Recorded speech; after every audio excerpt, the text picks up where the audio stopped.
为什么中国社会的戾气越来越重了？中国人爱面子的心理原因是什么？为什么摔倒的老人会讹诈帮助他的人？今天我们继续读《巨婴国》这本书。今天的读书章节中有以上问题的答案。今天我们读到的是自恋型暴怒，国人戾气之根。中国人为什么爱归罪别人？这两个专题。想听更多的内容，可以订阅我的 YouTube 频道。读完这本书之后，我还会就解读中国文化这个专题去分享更多相关的书籍，我们共同查杀掉自己头脑中的中国文化病毒，在个体层面做到文化出埃及，早日跃迁到现代文明的状态。让我们开始吧。自恋型暴怒，中国人戾气之根。自恋型暴怒，一言不合就要死个人。2016年4月27日，一个视频火了。当日上午10点左右，浙江湖州市的一个检查点，交警拦下了一辆浙 E 牌照的奇瑞轿车。经查询，发现该车有27条违法记录未处理，交警要做扣车处理。没料想，奇瑞轿车司机1996年出生的小哥一下车，开口就说他来自银河系，如果处理他就要灭掉地球。对话过程被录成视频，转到微博和微信上，立刻引爆网络。部分的对话如下：小哥说，我银河系是3分白7分黑的，我告诉你。交警说，什么叫3分白7分黑啊？小哥，谁会制造生物？制造生物就要灭掉，就是要剿灭掉的，你知道吗？交警，地球只是银河系最小的星球，你知道啊？小哥，我不知道。交警说，我跟你讲，你这个车子有27个违章了，按照法律规定是要扣车的，这样明白了吗？小哥说，你扣了我的车，我很愤怒。交警说，那怎么办？小哥说，我这个人是很任性的。交警说，这样，我跟你说，车子是谁的，你叫你父母，叫你妈过来一下，这个东西也要处理掉。小哥说，你要照顾我一下，我就不搞大了。交警说，那不行，我们是讲法律的。小哥说，跟我讲法律，那我也跟你讲法律，我也有我的法律。交警说，你讲。小哥说，你要讲你的法律，我也要讲我的法律。我皇家的法律，那就是你知道吗？你要是激怒我，我是要灭掉整个地球的。我皇家在整个银河系，在整个宇宙是最大的。我来这边就是为了一个，我从小没有受过任何委屈，因为我要登上一个地位，我要做伟大的地位。交警说，那你为什么要开汽车呀？你开飞机好了呀。小哥说，我不开飞机，我开 UFO 的。看文字觉得挺可怕，但这小哥本人有点帅气，身材瘦小，并且口气并不激烈，看上去一点都不可怕，反而因为这样有了点可爱。所以交警虽然很坚决地扣了他的车，但也笑嘻嘻地对待他。而网友们也觉得他很萌，有人说，这种异次元风格很好啊，他又没有妨碍任何人。但这个小哥内心的逻辑一点都不萌，他应该是比较胆小的人。如果他能将内心的狂怒表达出来，那么直接面对他的交警会感到巨大的压力，就不会这么笑嘻嘻了。他的这套逻辑就是经典的自恋型暴怒。我是神，世界必须按照我的意愿运转，否则就是对我是神的自恋的攻击。然后我变成魔，想摧毁点什么，或者摧毁你，或者是摧毁我自己，甚至是摧毁整个世界。翻译成这个小哥的语言就是，我是银河系皇太子，我的法律就是我可以为所欲为，地球人敢和我作对，我就要把地球从宇宙中抹去。也是一个地地道道的全能梦，也就是皇帝梦啊。在很多新闻中你都可以闻到这股味道，一言不合就得死个人，这都是有自恋型暴怒在里头。当事人其实都秉持着这位小哥的逻辑，我皇家的法律那就是你要是激怒我，我就要灭掉整个地球。例如2015年5月3日，成都发生了一起路怒事件，一位男司机失去控制地暴打一位女司机，这一幕被拍了下来。男司机因为欺负女人，一瞬间被全国人民声讨，但很快舆论被逆转，因为男司机的行车记录仪显示，女司机多次突然变道，并且除了第一次只是无视别人存在，之后的2次都是恶意别车。如果男司机注意力不够集中，那么在躲闪时，一次会撞到一个骑自行车的人，一次会撞到一位行人。女司机明显是故意选这个时机来别车的。这位男司机也有责任，女司机第一次突然变道时，他被吓了一跳，然后他处于愤怒状态，追上去别了女司机一次。他们在相互报复，但女司机错在先，而且后来2次别车实在是太恶毒。路怒症每天都在发生，太多的路怒症都是自恋型暴怒在发挥作用，很多恶性新闻也是自恋型暴怒所导致的。2013年7月，北京大兴发生一件可怕的事，男子韩磊在停车时和推着婴儿车的孙女士发生争吵，韩磊竟然抓起婴儿车内的孩子，活活地摔死在地上。写这篇文章的时候，我在新浪微博上看到一个视频，一个男子不知道为了什么将车停在红绿灯前，而且占了2个车道。不仅如此，他还冲下车来，挨个辱骂后面的车主，并猛踹这些车。这都是自恋型暴怒。我是神，你不听我的，我就让你去死。自恋型暴怒如果只是表达情绪还好，一旦变成行动，就会有极大的破坏力。但相应地，它也很容易激起对方的暴怒，从而导致事情一发而不可收拾，并且一般性的本我有一般性的超我管着，而全能自恋型的本我就会有绝对禁止性的超我管着，因而处于全能自恋中问题还不大，因为没有什么破坏力。而成年人如果常被全能自恋和自恋型暴怒支配，那么他们很容易被死神收走，或者关到监狱里。监狱系统背后的权力体系就是人类制造的绝对禁止性超我。比如那个占了2个车道冲下来闹事的男人最后被围攻，而摔死孩子的韩磊则被判死刑。几乎在所有的恶性事件中，你都能闻到自恋型暴怒的味道，但绝不仅仅是这些恶性事件中才有自恋型暴怒。实际上，任何容易暴怒的人都必然由自恋型暴怒控制着。自恋型暴怒者的逻辑如下：第一，任何不如意都是在挑战我的自恋；第二，任何不如意，不管是主观还是客观的，都有主观恶意动机在；第三，有主观恶意动机的人必须向我道歉；第四，否则我就灭了你，或者灭了我自己。其中的恶意动机是关键，有时候它是真实的，有时候它仅仅是我们的自恋被挑战后的想象。例如在成都的路怒症事件中都是真实的，女司机别男司机的车的确有恶意动机在。很多夫妻吵架，一吵就吵个天翻地覆，最后都必须是以一方向另一方道歉来结束，也是这个逻辑在发挥作用。当有人参与的时候，你容易说其中有主观恶意动机在，有敌对的力量，但当事情基本上只有客观因素在发挥作用时，这个逻辑就显得很荒诞。一位年轻的男子早上骑自行车去运动，半路上自行车没气了，他第一时间就有怒气生出来，并且想肯定是哪个兔崽子在路上撒了钉子害我，但下车检查却又找不到车胎被扎的痕迹，那就去修车吧。可是他出来的太早，修自行车的车棚都还没有开门，并且他的自行车是特别车型，比较昂贵，一般的车棚还修不了，他最好找这个品牌的维修店。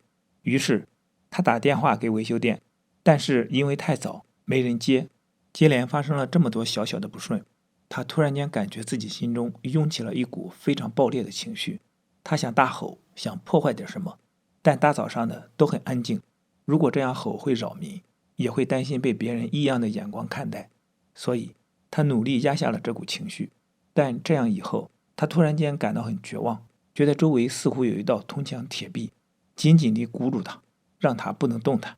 在咨询中，他说他当时还隐隐有一种感觉没有形成语言，如果不是咨询能做得这么细致地探讨，他还发现不了自己的这种想法。但在咨询中，这种感觉就变得非常清晰了，那就是当不顺接二连三的出现后，他忍不住地想，似乎这些事情背后有一股恶意的强大的力量，这些不顺都是他故意来为难自己，而且这股力量极其强大，而他很渺小，对抗不了。这时他就很想攻击自己，骂自己是傻瓜，怪自己为什么会选择在这个时候出来锻炼身体。这是他那天早上的完整过程。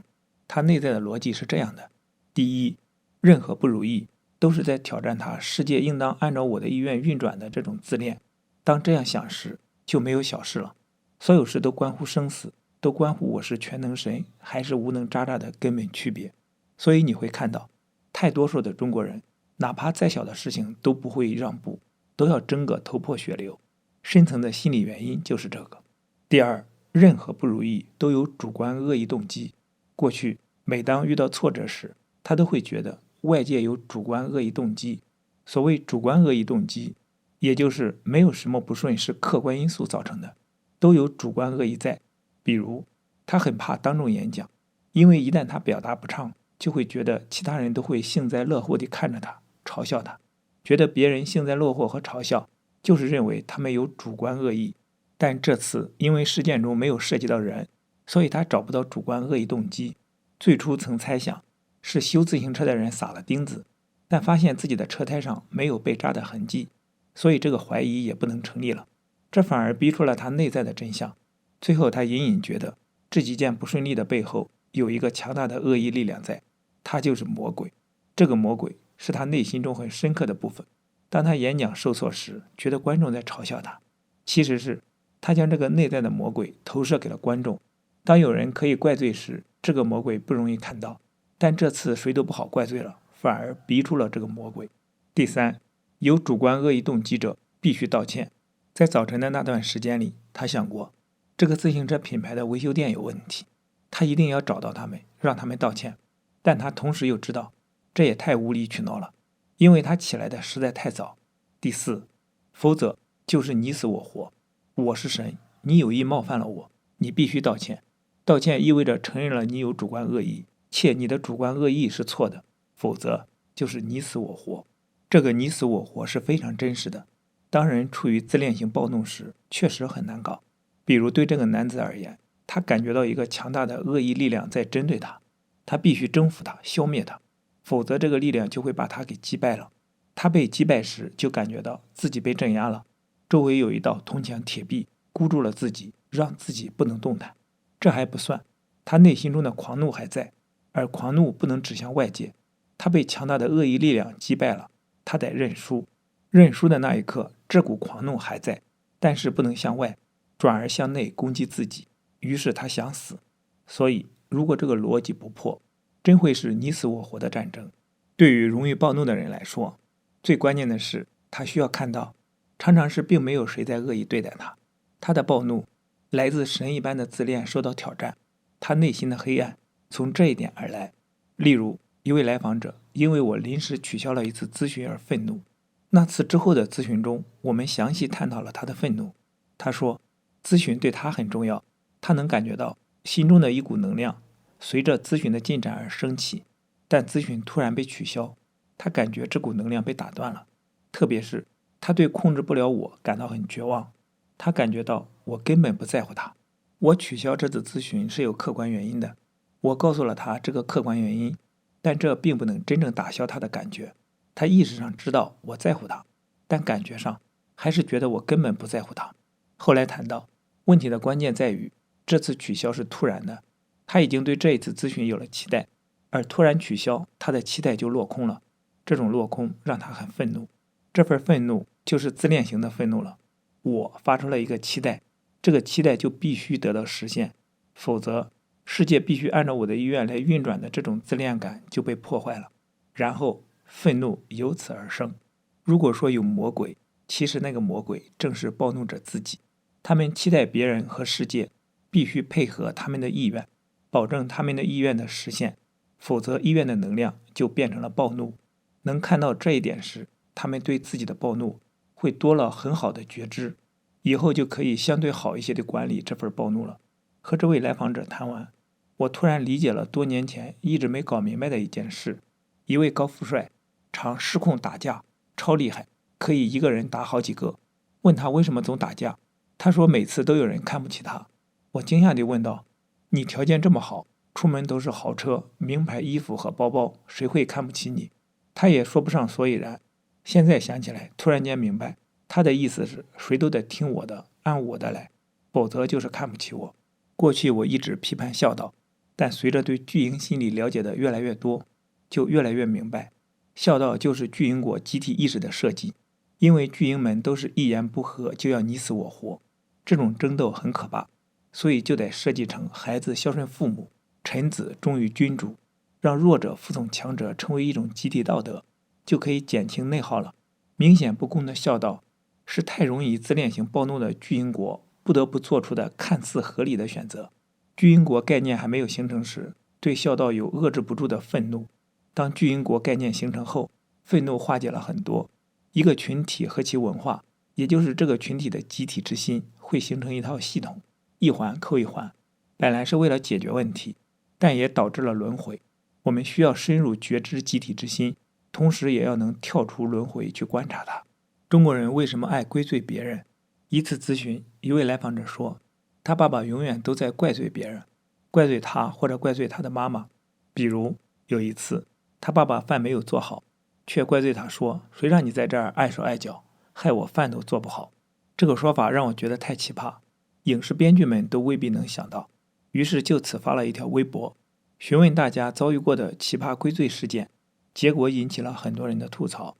多数是说被归罪的，也有勇敢的网友说自己是如何归罪别人的。第一个案例，我妈妈还有更奇葩的，比如她永远用什么找不到什么，然后她就会催我帮她找，但是她找过的地方绝对不允许我再找，否则就暴跳如雷，好像我再找一遍就是怀疑她的能力，就是不尊重她。比如有一次登机安检过行李的时候，她说她找不到行李箱的钥匙了，明明就放在手包里的。我跟她说肯定还在手包里，仔细找找。她就爆发了，大吵大闹，说我明明找过了，你凭什么质疑我？我想拿过来帮她找，她也不给。最后还是安检员说，拿手包来，我帮你用 X 光扫扫吧。结果人家说就在包里，妈妈这才什么话都没有说。第二个案例，听一个女儿说，她妈来她家，到做晚饭的时间，如果她说，妈你坐着我去做饭，她妈就会悠悠地说，你是在嫌弃我吗？然后女儿马上说，那我们一起做饭，她妈又会悠悠地说，我是来给你做佣人的。所以每次到做饭的点儿，气氛都非常的诡异。也有坦诚自己是如何归罪别人的。第一个案例，我是这样一个自我破碎的人，比如英语考试我没考好，同学考过了，我会埋怨同学们太吵了，搞得我没法安静学习。其实是我自己不够努力，我把自己做不好事归罪于他人。以前我基本上把我犯的错误都归罪于外在事物，我也应该为自己的错负责。第二个案例，我不小心撞到了柜子上，把柜子打了一顿。这些归罪别人的例子都有这样的共同点，自己遭遇了或大或小的挫败，立即找一个身边的人或物去怪罪，觉得这个挫败是这个身边的人或物所导致的。为什么会这样？什么样的人容易这样做？在我的理解中，有完整自我的人很少或不会这么做，而自我还没有成型或者是自我破碎的人势必会这么做。所谓自我完整的人，也就是可以脱离父母而心理上独立的人，他们相信自己基本有能力面对生活的挑战，而如果出现挫折，也能客观对待，既不容易归罪别人，也不容易怪罪自己，而是相信自己能行，懂得安抚自己的挫败感，同时又会去寻找资源帮助自己。所谓自我还没有成型或者是自我破碎的人，也就是巨婴。婴儿必须和妈妈等抚养者共生在一起，事情也必须由抚养者替他们解决，同时他们也必然会产生这样的心理，事情都是抚养者导致的。巨婴也是这样，并且婴儿或巨婴追求的每一件事情，无论大小，都必须符合他们的想象，这样才有掌控感。而一旦事情不符合想象，他们就会有崩溃感，这种崩溃感会引起不完整自我的瓦解。为了避免自我的瓦解，他们会把引起自己崩溃的责任推卸到外部世界上。这些例子中，重要的不是怪罪，而是任何一件小事，他们都要去怪罪，因为他们下意识里认为，每一件小事都应该符合他们的想法，如果不符合就有崩溃感，然后就要去怪罪。所以自我还没有成型或者是自我破碎的人，是不能真正认错的。他们必须将任何挫败归罪于别人，否则会导致自我崩塌与粉碎。这是中国人要面子的关键，必须要维护面子，因为里子是破碎的或者是空的。对于自我还没有成型或自我破碎，画家方力钧有很多经典的刻画，太多中国人是这两者，所以要维护面子，也就是表面上的完整，是国人交际的第一要领。如果用心理学术语解释的话，自恋是最简单的解释，因为自我没有建立起来，所以必须维护自恋的能量，以勉强拼出一个自我来。为了脆弱的自恋，一旦出问题，本能力就要去怪罪别人。自我还没有成型或破碎的人，心理发展水平都是婴儿级别，而婴儿下意识地觉得自己是神，世界必须按照自己的这个神的想法运转，如果没有，就会有挫败感以及被冒犯了的感觉。于是他们对外部世界产生了巨大的敌意，但婴儿不能处理自己内在的敌意，于是将敌意投射到外部世界，认为外部世界有一种敌意力量在和自己对着干。也就是说，任何大大小小的失控、自我还没有成型或自我破碎的巨婴，都会下意识地认定这个背后必定有一个主观恶意对抗自己的力量，他们必须找到它，去归罪，去攻击，否则寝食难安。对此，你可以想象，如果你身边有一个魔鬼出没，而你没找到他，这是很恐怖的。这就像流传很广的那句话，一切责任在美方。因此，东西丢了找不到，是巨婴们最恐惧的事情之一，他们必须找到才行。而孩子们是他们最容易认定的贼，所以很多中国人童年时遭遇过最可怕的被冤枉经历，是父母或者爷爷奶奶或者其他亲人丢了钱，认定是你偷的，你不承认，他们往死里打你，你惧怕承认了，他们或者收手或者打你更惨，结果这点钱最后在别的地方找到了，必须找一个对象去怪罪。这是巨婴心中婴儿的一面，但同时他们也有成年人的一面，他们知道不是谁都能怪罪的，强有力的人是不能去惹的，于是好脾气的伴侣、孩子与下属是最容易被归罪的。归罪事件中众所周知的经典事件，应该是频繁发生的老人讹诈扶助者的新闻了。多个报道称，摔晕过去的老人醒来第一句话就是质问身边的人：你为什么撞倒我？这不是经过头脑加工的有意讹诈，而是本能反应。这种反应是准婴儿的反应。婴儿的世界当出现失控时，他们第一时间都会去怪罪父母等养育者。小婴儿和成年巨婴的这种心理，概括而言，既要为自己世界的失控找一个看得见的可控原因，然后攻击对方，以为他们改变了，自己就会变好。倒地的老人要尽快找到一个可归罪的对象，他们的世界才能从失控的状态中恢复到控制中。所以，谁靠近他们，谁就最倒霉。因此，容易造成恩将仇报的局面。倒地老人讹诈扶助者这类事件，我们最容易视为道德问题，但真相或许是中国人中成年婴儿太多了。在这里我补充一点，我个人认为，除了这本书中谈到的心理原因和道德原因之外，更大的可能性是利益原因。这些讹诈的老人就是想讹出一笔钱来。你的想法是什么？可以在评论区讨论。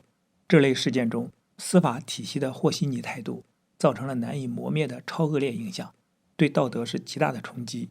处理这一类事件的关键，不是惩罚老人，而是维护扶助者的清白，并肯定扶助者的见义勇为。同时也可以原谅老人的非故意恶意，而对于老人与家属有意的恶意讹诈行为，就必须给予法律的惩罚。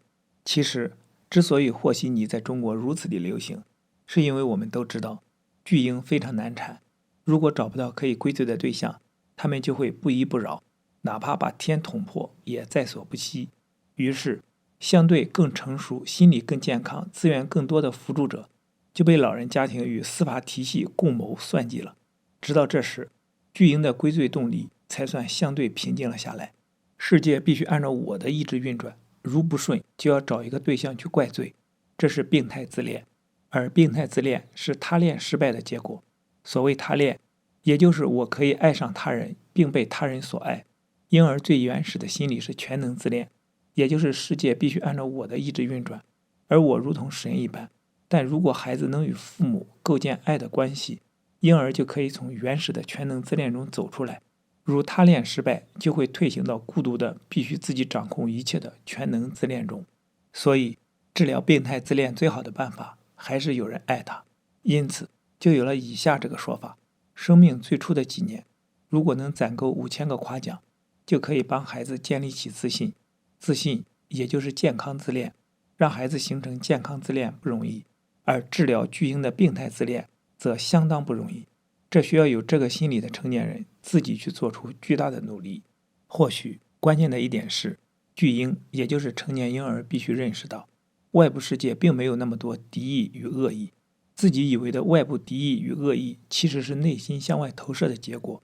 在一个又一个琐碎的不如意的小事中，并没有一个主观恶意的力量在和自己对抗，而是自己太希望事情必须按照自己的意志运转。但更重要的是，巨婴们需要走出孤独的自恋世界，与外部世界建立起真正有意义的链接来。那时，我们不仅仅是头脑意识到，而是由衷地感知和体验到，自己意志控制不了的地方是有天使存在的，是有爱存在的。好，今天的读书分享暂时到这里。今天我们读了自恋型暴怒、中国人戾气之根、国人为什么爱归罪别人这2个专题。期待在下一次的读书分享中与你再相逢。